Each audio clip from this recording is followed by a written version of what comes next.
سورہ فاتحہ 100 مرتبہ پڑھ کر جو دعا مانگی جائے وہ قبول ہوتی ہے. سورہ بقرہ کی تلاوت سے شیطان گھر سے بھاگ جاتا ہے. آیت الکرسی پڑھنے سے محتاجی دور ہوتی ہے.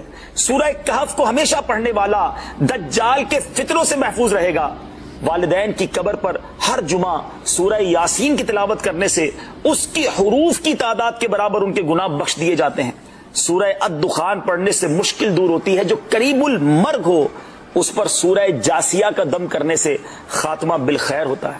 سورہ حجرات کا پڑھنا اور دم کر کے پینا گھر میں خیر و برکت کے لیے مفید ہے.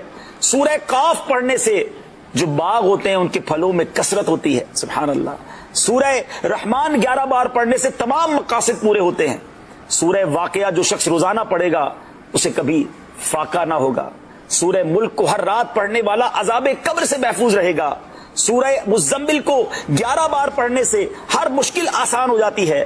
سورہ مدثر کو پڑھ کر حفظ قرآن کی دعا مانگنے سے قرآن کریم کا یاد کرنا آسان ہو جاتا ہے. جو بچے حفظ کر رہے ہیں ان کے لیے زبردست وظیفہ ہے. سورہ النازعات پڑھنے سے جاں کنی کی تکلیف نہیں ہوگی. سورہ دحا پڑھنے سے بھاگا ہوا آدمی واپس آ جائے گا. سورہ علم نشرح کو جس مال پر پڑھ دیا جائے اس میں خوب برکت ہوتی ہے. سورہ تین والزیتون جو ہے 3 مرتبہ پڑھنے سے اخلاق و کردار بہتر ہوتے ہیں. سورہ علق میں جوڑوں کے درد کا علاج ہے. سورہ قدر جو صبح و شام پڑھے اللہ عز و جل اس کی عزت بڑھا دے گا. سورہ بینہ برس اور یرکان کا علاج ہے. جس آدمی یا جانور کو نظر لگی ہو اس پر سورہ عادیات کا دم مفید ہے. سورہ قارعہ پڑھنے سے بلاؤں سے حفاظت رہتی ہے. سورہ تکاثر کو 300 بار پڑھنے سے جلد قرض ادا ہو جاتا ہے. کئی لوگ کہتے ہیں جناب قرض بہت ہے چلے قرآن کا وظیفہ لے لیں. الہاکم التکاثر یہ جو سورت ہے 300 بار پڑھنے سے بہت جلد قرض اتر جاتا ہے. سورہ عصر پڑھنے سے غم دور ہو جاتا ہے. سورہ ہمزہ اور سورہ فیل دشمن کے شر سے حفاظت کے لیے اور سورہ قریش جان کی حفاظت کے لیے بڑی مجرب ہے, بڑا کمال کا وظیفہ ہے. سورہ معون بڑی مشکل کے وقت میں پڑھنا بہت مفید ہے. سورہ کوثر کی تلاوت سے بے اولاد صاحب اولاد ہو جاتا ہے. کئی بے اولاد بھی وظائف مانگ رہے ہوتے ہیں. سورہ کافرون 1/4 قرآن کے برابر ہے. سورہ زلزال نصف قرآن کے برابر ہے. سورہ اخلاص 1/3 قرآن کے برابر ہے. اور سورہ فلق اور سورہ ناس سے جن اور شیطان اور حاسدوں کے شر سے حفاظت رہتی ہے. پھر کیوں نہ ہم قرآن سے دوستی کر لیں, کیوں نہ قرآن کو اپنا ورد بنا لیں.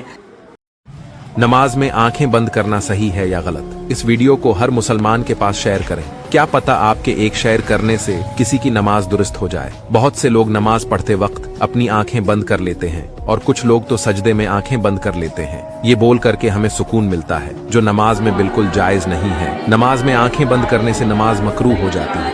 اس لیے ہمیشہ آنکھیں کھول کر ہی نماز پڑھا کریں اور اس ویڈیو کو صدقہ کی نیت سے شیئر کریں. وہ کون سی دعا ہے جسے پڑھنے پر آپ قیامت کے دن جنت کے کسی بھی دروازے سے داخل ہو سکتے ہیں؟